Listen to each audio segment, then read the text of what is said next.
Não começou a gravar, gravando. Agora tá. Vamos esperar um pouquinho, Rony, para ver se mais alguém entra, tá?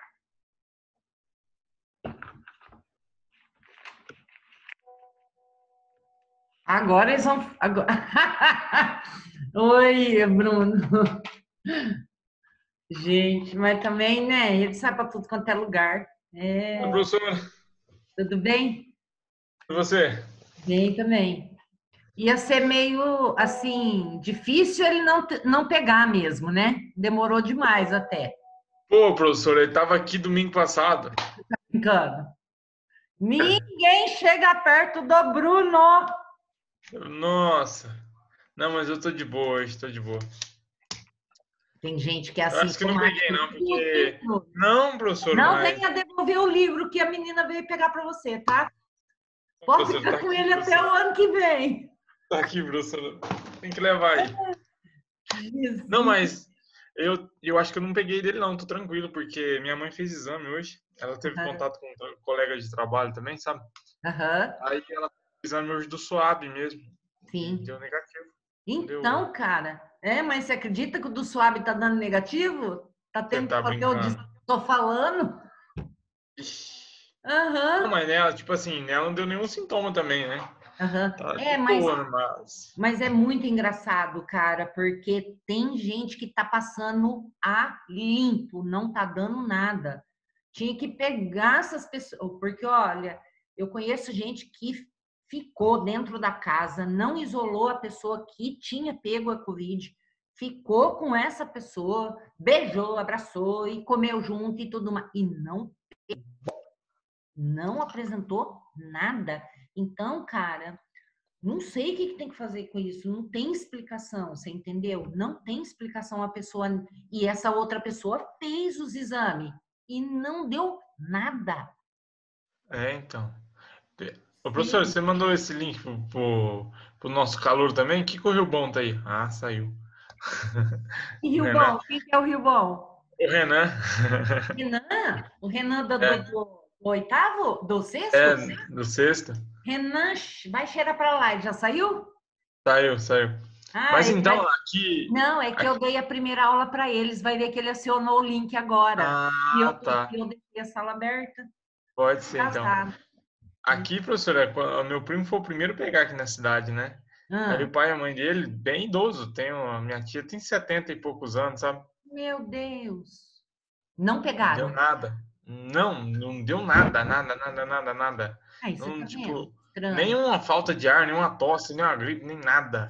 Agora meu primo ficou com falta de ar. Você tá brincando. É inexplicável, cara. Não sei. Devia pegar essa população aí e trabalhar também, pesquisar, né? O Tinha que que pegar os que... antígenos. Será que não tem como pegar os antígenos, que nem Ué, faz o sino da claro. cobra, né? Vai ver o Sei que lá. tem de diferente nesses que não sentiram, né? Para os que... Não sei, cara. É que é complicado, né? Quando se lida com vírus, é bastante. É, Oi, tem. Jéssica. Bom, gente, hoje tá bem tranquilo. É Ô, uma. prof, desculpa, oi. Tudo bem? É que tem duas Jéssica na sala, não A sabia se a Jéssica outra. Dias, né? Entrando aí também, né? É. Então, hoje a gente vai falar de bioindicadores, tá, gente? Então, principalmente voltado para insetos realmente, tá? Como bioindicadores ambientais. Vocês que já são aí veteranos, já ouviram aí durante todo esse tempo de curso aí falar de indicador e tudo mais, né? Jéssica, depois eu falo contigo, tá? Não vou responder mensagem agora. Aí, pessoal, o que que acontece? Vamos falar um pouquinho, é até uma aula que eu tenho e que muitas vezes eu faço alguma coisa de palestra a respeito também, então tem um pouquinho aqui para vocês verem a respeito desses bioindicadores, né? E que muitos são utilizados, então, tá bom? A gente vai dar um pouquinho mais de ênfase aí em cima dos insetos, tá? Bom, só fechar a janelinha aqui, pessoal, para o pessoal que depois for ver a aula gravada ter essa, essa, essa visão melhor, tá? Então, a gente tem que começar explicando, né, para quem ainda não ouviu falar o que é um bioindicador, né? Bio já vem falando que é vida, né? Então, é qualquer espécie aí, qualquer ser vivo, então, tá? Que a gente pode ser uma espécie ou grupos de espécies, e a gente tem vários aí dentre os seres vivos, né? Que podem, então, determinar, né, onde eles estão presentes aí, né, dependendo da abundância em que eles estejam presentes nesses ambientes aí, eles podem ser utilizados, então, como uma indicação biológica, né, de uma determinada área, de uma condição ambiental daquela área ou daquela região, portanto, tá? Bom, a presença, então, de cada tipo de ser vivo indica a característica física, química e estruturais ainda do ambiente em que ele está.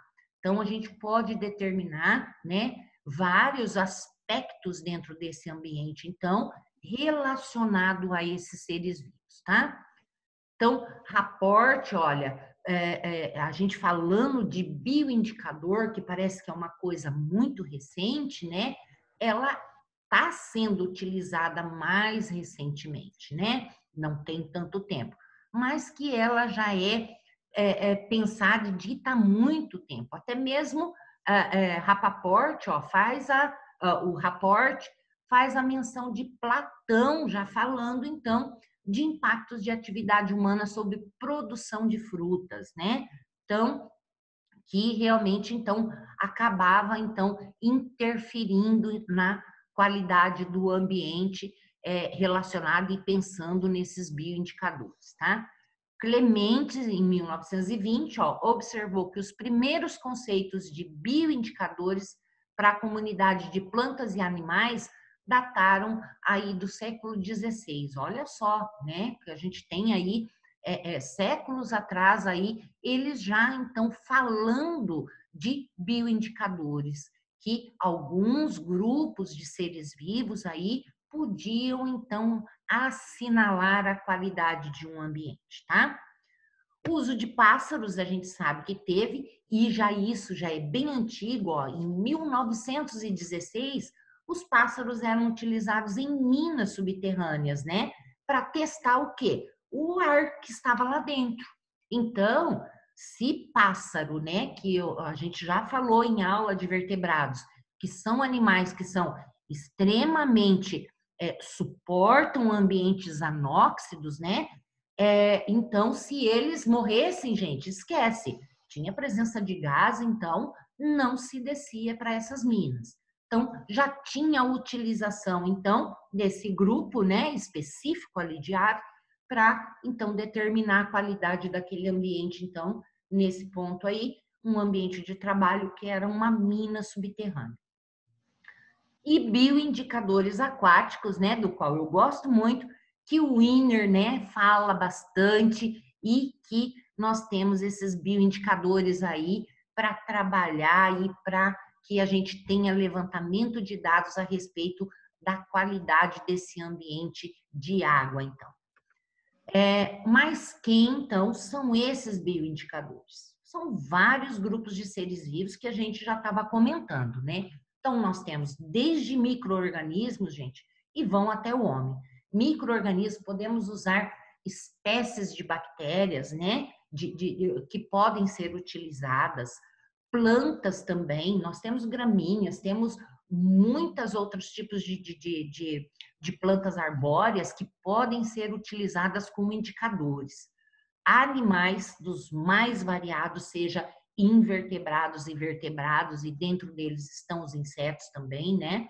Como a gente tem, vai desde zooplâncton, fitoplâncton também utilizados aí também para levantamento de qualidade de ambiente, né? Nesse caso, então, de água, e até mesmo o próprio homem também, tá? Mas qual é a utilização e para quê? A gente já viu que a gente realiza isso para fazer um levantamento de qualidade, né? Seja de um ambiente ali natural e até mesmo não também podemos usar, tá? Então, são importantes para relacionar com um determinado fator antrópico, principalmente isso que a gente usa hoje em dia, né? A gente foca mais para esse lado, quando ocorre uma antropização, a gente ali nesse local vai escolher, então, qual grupo de ser vivo ali que pode ser o meu bioindicador. De repente, eu não tenho presença de água, né? Só tenho plantas, então eu tenho que escolher um grupo, então, dentro dessas plantas, a qual, então, elas se mostram como bioindicadores. Ou então, se eu tenho água e plantas, posso utilizar até mesmo conjuntos desses seres, então, para me indicar. Fatores antrópicos apenas? Não. Existem fatores naturais também que ocorrem e que podem ser impactantes também. E eu posso, através também de seres vivos, ver o potencial desse impacto causado, né? Posso levantar através desses grupos também o que, se eu já tenho um levantamento até prévio antes de ocorrer, e depois que ocorre, eu ainda posso, então, comparar e mostrar o quão grave pode ser, então, né, esses fatores que aconteceram e o quanto eles podem impactar dentro da vida, então. É importante uma importante ferramenta para avaliar o quê? Integridade ecológica de uma área. Então, é lógico, a gente vai para uma área lá, escolhe um determinado local ao qual a gente quer estudar, né, ou avaliar de repente, e eu tenho que começar a conhecer.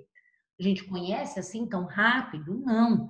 É lógico que para a gente trabalhar com bioindicadores também, isso é muito necessário que a gente tenha uma visão longa também, tá?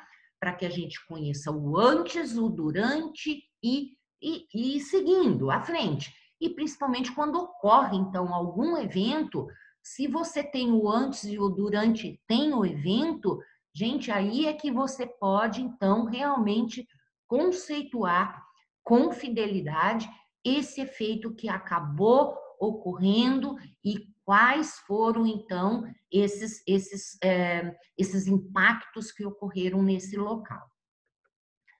Bom, servem para diferenciar também oscilações naturais, gente, tá? Então, mudanças fenológicas, né, de crescimento, aí relações dos seres com o ambiente, exemplo, né, ciclo sazonais de chuva e seca. Então, posso utilizar plantas aqui no caso, né, que utilizam principalmente disso, de ciclos de chuva, do clima, né, de chuva e seca para desenvolvimento. Então, posso usar algumas espécies, né, que têm uma certa sensibilidade a isso, para ver o quão, então, isso afeta a fenologia, isso é, o desenvolvimento, tá? Estresse antrópico, como poluição da ar, da água e do solo. Posso usar uma infinidade de seres aqui, de grupos de seres vivos, que podem me dar essas respostas também. E, principalmente aqueles líquens também, até aqueles líquens que a gente vê lá, né, grudadinho nas árvores ou em postes, né, que a gente vê aquele colorido lá, que é a associação, né, de líquens e fungos e algas ali, que também determinam essa sensibilidade. Se o ambiente está sofrendo, né, uma antropização ali relacionada à poluição do ar, principalmente, tá? Os líquens são bioindicadores de qualidade do ar, né, professora? O ar são ótimos bioindicadores, são ótimos, a gente pode utilizar. Tanto é que você vê, quando você vai para dentro de mata, você vê aquelas árvores lá cheias, né, de líquidos Né? coloridos e tudo mais. Então, você vai ter uma abundância realmente. Enquanto você vem para dentro de um ambiente urbano, você já até pode reconhecer alguns locais com líquens, mas pode ser ali só os que detêm, então, uma maior tolerância, né? Ah, nós temos sorte de estar em uma cidade pequena. Então, a gente, no normal, a gente aí encontra até uma grande diversidade desses líquens. Mas vai lá ver lá em São Paulo, né? Então, é muito difícil. Vai ser uma ou outra área que se encontra, então, né, em boas condições esses líquens aparecendo aí. E até mesmo integridade de alimentos e produtos, né? Então, dependendo ali do grupo que a gente observa, a gente pode analisar qual o impacto que está ocorrendo com esses produtos alimentícios aí em relação do que eu encontro nesses alimentos também. Então, é lógico, a gente dá o caso do carunchinho, por exemplo, ou de outras coisas, que também podem ser utilizados, então, como bioindicadores de qualidade de produto. Bom, qual é a vantagem? Tem que ter alguma vantagem em cima de tudo isso para que a gente trabalhe com bioindicadores. E existe uma vantagem que é, assim, perfeita, principalmente para a gente que é biólogo e quer, né, não só trabalhar na área, e produzir pesquisa. Por quê? É um método, né, que a gente se utiliza e que é uma ferramenta muito barata, tá, gente? Por quê? Vai depender muito mais dessa pessoa que vai fazer o estudo, né, desse pesquisador e também o quê? Quase que praticamente do esforço que ele vai desempenhar também, tá? Então, olha lá, a vantagem desses bioindicadores sobre outros métodos que nós temos, né, de avaliação da qualidade ambiental, ele apresenta muito baixo custo. Se a gente, vamos jogar aí uma hipótese, então, que eu tenho que analisar uma qualidade de água de um manancial, né, de um rio lá e tal. Então, o que acontece? Tenho que, né, pelos caminhos mais normais, pelos métodos convencionais, se eu quero dirigir isso, por exemplo, para uma sedentação de animal, né? Tenho que ver lá como que tá a bactéria, tenho que ver quais os tipos de bactéria, a quantidade, tem que ver análise físico e química, né? E isso tem custo, e eu tenho que desenvolver isso dentro de um laboratório, né? Onde eu vou utilizar equipamentos, vou utilizar soluções, né? Reagentes, e isso tem custo, né? Ao lado de que eu posso avaliar essa qualidade dessa água através de quem? De uma população de seres vivos que estejam dentro desse local. Além do que, também posso fazer uma avaliação do entorno, não fica somente com essa fonte, mas eu tenho que avaliar esse entorno. Se eu avalio esse entorno, está tudo ok e tudo mais, e escolho um grupo de ser vivo dentro daquele ambiente, no caso, escolho um grupo de invertebrados ali e escolho macroinvertebrados, onde eu tenho insetos, tenho alguns crustáceos que fazem parte desse grupo de macroinvertebrados. Se eu encontro determinadas, se eu encontro deixa eu ver o nome correto aqui, de uma comunidade, tá? Se eu encontro aquela comunidade ali em que eu sei, teoricamente, que essa comunidade, ela se faz presente quando esse ambiente está mais íntegro, então, com certeza, eu já posso ter um laudo aí que determina, então, que essa água é apropriada e que não sofre antropização. Porque existem muitos desses macroinvertebrados que agem diante de uma mudança físico-química aí que pode afetar, então, esses indivíduos, tá? Então, utilizados... Ela é um timo que te petrifica. Não entendi. Rony? Rony, tá com... Alô? Acho que a conversa é outra, professora.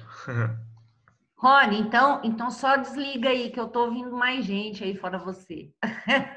Então, olha lá. Utilizados para avaliação cumulativa também de eventos ocorridos num determinado período de tempo, resgatando um histórico ambiental não passível de detecção ou medição por outros métodos. Por quê? Então, muitas vezes, Essa foi a mais votada na última partida. Rony, você está com o seu microfone aberto? Você quer fazer algum questionamento?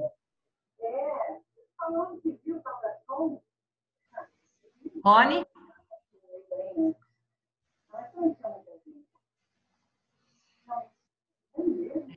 Complicado. Passa uma mensagem aí para ele, gente. Então, gente, olha lá. Se eu penso nisso aqui, e se eu faço uma análise físico-química, qual é o diferencial de eu avaliar macroinvertebrados em relação a uma análise físico-química? Eu tenho, por exemplo, se eu vou fazer uma coleta de água para fazer uma análise físico-química, ela me dá somente o que está ocorrendo naquele momento. Por quê? De repente, eu vou lá, só um pouquinho. Você não habilitou o emote de maestria. Rony, tá com o Rony, não tá ouvindo a gente? Professora, você não consegue silenciar ele? Ai, deixa eu ver aqui. Só que eu peguei ele 7 hoje cedo. Eu acho que ele nem deve estar escutando. Eu acho que ele tá em outra conversa.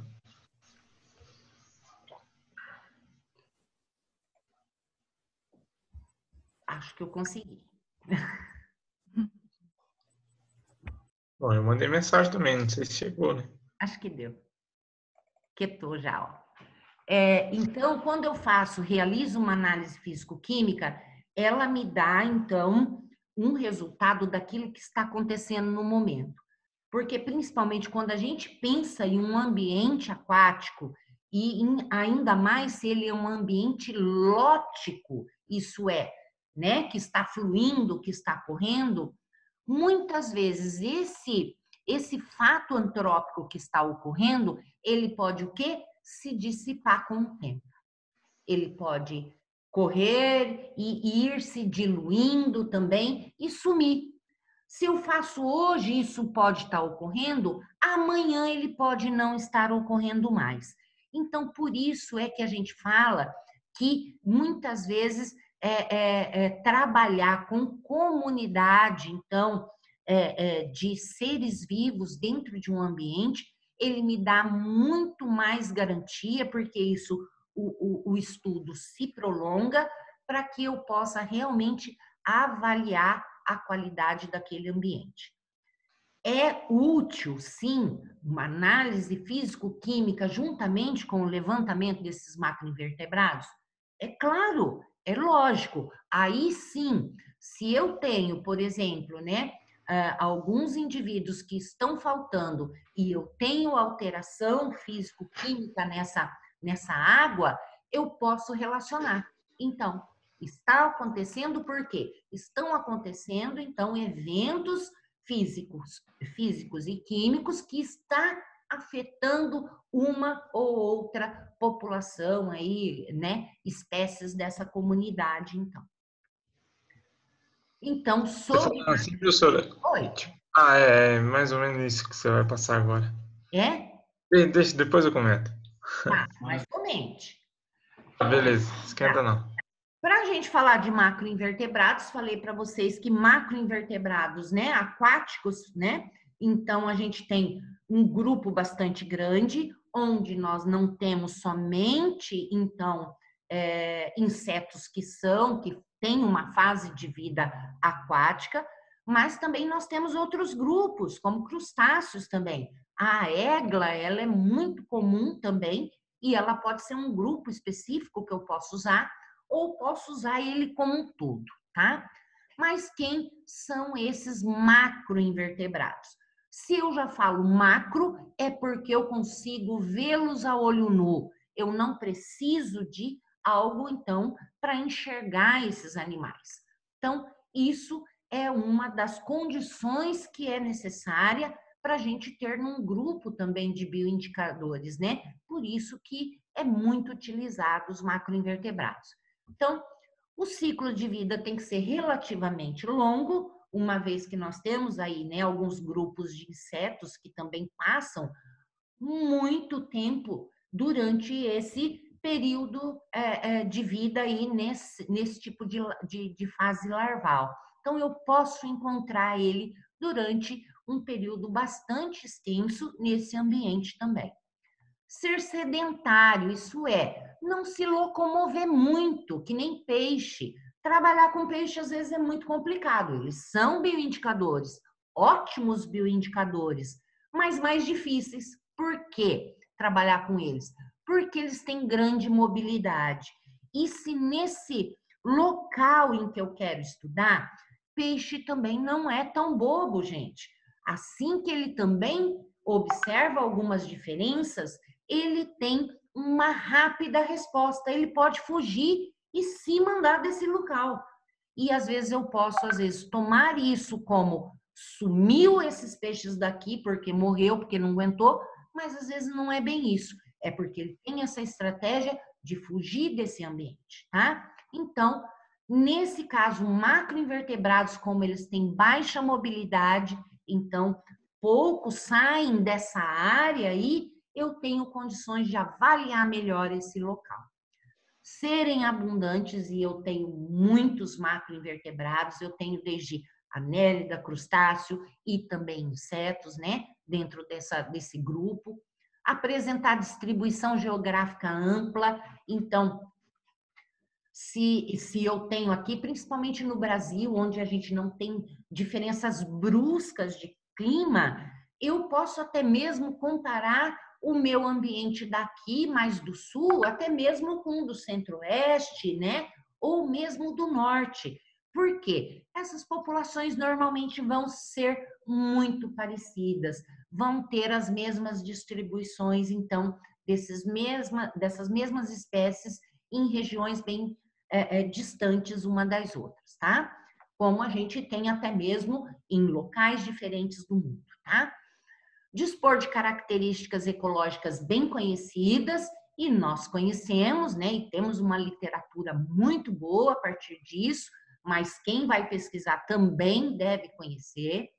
Limites de tolerância. Então, esses animais têm que apresentar, então, tolerância e amplo espectro de respostas frente a diferentes níveis de contaminação do ambiente aquático, e alguns outros, é lógico, que vão mostrar sensíveis a pequenas mudanças também nesses locais, tá? Então, eu tenho ali grupos diferenciados que respondem de diferentes formas.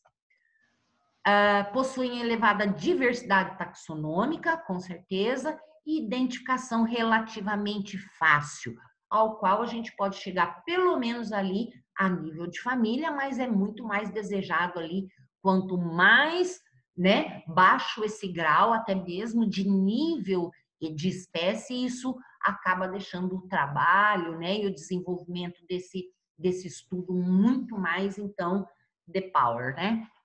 Bom, fácil amostragem, alta diversidade de técnicas de amostragem padronizadas até, a gente já encontra na literatura, e de baixo custo, com custos relativamente baixos, né? Isso a gente tem. Então, a gente pode, não precisa, é lógico que existem técnicas que exigem, que têm algumas ferramentas já pré-estabelecidas, mas que isso não nos deixa aí engessados para que você não construa as suas ferramentas, né, seguindo aqueles padrões.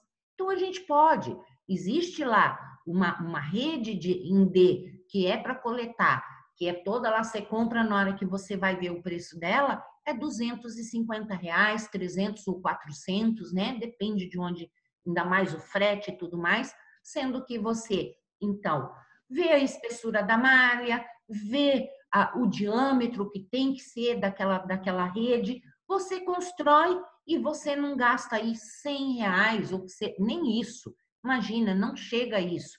De repente você não faz em metal, mas você faz em cano de PVC. Então, isso vai da imaginação, então, né, e da criatividade desse pesquisador, desde que se leve aí, né, algumas especificidades que deve ter, então, esse material, mas que fica muito barato mesmo. E, além do que, eu falei que é mais pelo esforço físico, de você ir lá e vai, né? E pega nos trechos, e trabalha, e coleta, e recolhe, e traz, né? Então, fica mais para esforço físico. Aqui, apresentando um pouquinho desses insetos, então, que têm as suas fases larvais no ambiente aquático, gente, que são importantíssimos e que nos dão respostas assim, bastante concretas a respeito da qualidade do ambiente. Então, nós temos categorização desses insetos, que eles podem ser sensíveis, tolerantes, né? Então, a gente tem uns grupos aí diferenciados. Nós temos Plecóptera, Efemeróptera e Tricóptera, que eles são extremamente sensíveis, gente, ou ainda chamados de intolerantes. Então, eles gostam de água limpa, com alto grau de oxigenação, tá? Então, é um grupo que eu já conheço, que se eu encontrar, eles são indicativos ali que tá tudo bem. Mas não é só isso. Depois a gente vai acumulando essas coletas e aí sim a gente vai utilizar de índices que a gente vai agrupar essas quantidades de insetos, de espécies alcançadas, né, de famílias alcançadas, para nos dar uma resposta correta, tá? Então, sempre em águas ali bastante oxigenadas e normalmente correntes, tá? Desculpa. Tá. Aqui, como organismo tolerantes. Então, eles são mediamente, toleram algumas, então, alguma antropização que ocorra. Então, nós temos aqui os coleópteros, os megalópteros, heteróptera, né? E também nós temos aqui o odonato, tá? Então, normalmente a gente tem um grupo aqui que são carnívoros, tá? Então, eles são predadores de cadeia, alguns, dentro de todos esses macroinvertebrados, eles vão ajudar a fazer essa particular material orgânico que chega primariamente nessa água, que cai nesse ambiente. Eles participam, então, dessa cadeia trófica e de toda essa modificação desse ambiente, tá? Então, nós temos várias espécies aqui, né, e que normalmente vivem aí, que vivem um longo tempo aí nesse ambiente aquático, tá? E que são considerados como tolerantes a alguns fatores antrópicos. E aí nós temos um outro grupo também de aquático que, quando a gente tem uma grande quantidade desses indivíduos, eles são considerados como organismos resistentes. Então, esse grupo, Taudíptera, né? As larvas vermelhas aqui, que a gente costuma encontrar muito, mas quando a gente joga ele no álcool, ele acaba ficando branquinho, mas são os quironomídeos, são muito bonitinhos e que vão virar o quê? Vão virar mosquitinho depois, tá? Temos molusca, então caramujos aí que nos indicam também. Isso aí indica xistossoma, professor. Deus o livre, né? Mas também são resistentes a águas poluídas e por isso também que nós podemos ter realmente ele contaminado com xistossoma, tá? E anélida, gente. Então, minhoquinhas aquáticas nós temos também, tá? Que são esses aí, o grupo, então, que nós temos de animais resistentes e que podem estar em ambientes, mesmo que eles sejam altamente impactados e antropizados. Tá, mas chamá-los de resistente, então quer dizer que quando eu tiver num ambiente que eu tenho esse aqui, que a água é ótima, eu não acho esses? Não, é lógico que vai achar esses. Esses vão estar normalmente E é por isso que eles são utilizados como bioindicadores, porque eles têm que estar presentes em qualquer situação. E esses, quando antropizado, aí é que eles ainda permanecem nesses locais, tá? Bom, insetos com potencial também, aí, olha, de uso, né, programado de monitoramento ambiental, que eu tenho que falar não só de água, mas em terra. E eu posso usar aí grupos aí como Coleóptera, Diptera, Hemiptera, Hymenoptera, Lepidoptera, na sua forma adulta, tá? Como, então, esses indivíduos que podem me dar também indícios da qualidade, então, desse ambiente. Através do levantamento de grupos, eu posso escolher um único, né? E a gente terá, então, esses estudos a partir dessas ordens, tá? E dentro dessas ordens, é claro que eu posso ter espécies específicas aí, como elas sendo tolerantes ou mais sensíveis. Destaque pelo papel que desempenham no ecossistema, né? Então, também vão trabalhar, olha, na ciclagem de nutrientes. Eu tenho Ortóptera trabalhando nisso, né? Na decomposição, Díptera, produtividade secundária, polinização, Hymenoptera, fluxo de energia, predação, nós temos vários, né? Coleóptera, principalmente, a gente, apesar de achar, né? É um grupo robusto, de animais robustos, que a gente até falou, né? Demora para morrer, não sei o quê. Mas nós temos espécies muito sensíveis ao ambiente em que estão, tá?